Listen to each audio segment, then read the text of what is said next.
แล้วมาเบิ่งนี่คือเป็นอีกงานหนึ่งที่ว่าตอนปะไว้เนาะต่อไว้งานมวงแก้วอันนี้คือมวงแก้วต่ออันนี้คืองาเดิมเนาะแต่บ่ได้ตัดออกหอยต่อนี่คือหอยต่อที่เขาต่อที่ว่าสมบูรณ์เนาะแข็งแรง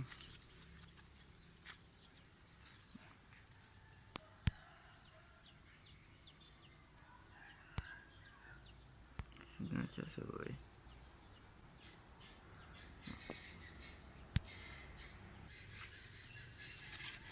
อีกงานหนึ่งต่ออันนี้เขียสวยเนาะคือได้ต่อไปหลายงานเนาะงานนี้ก็คือต่อไว้แต่ว่าต่อคือกัน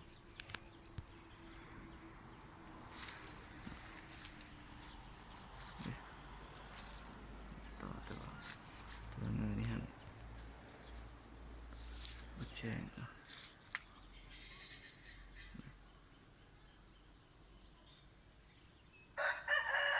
ตัวงามเนาะ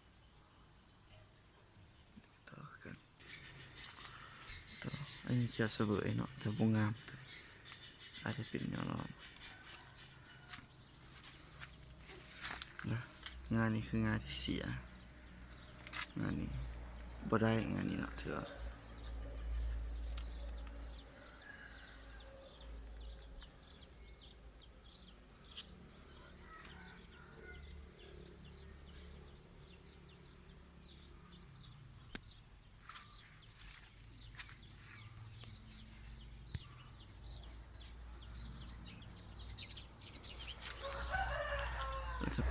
งานใหม่เนาะ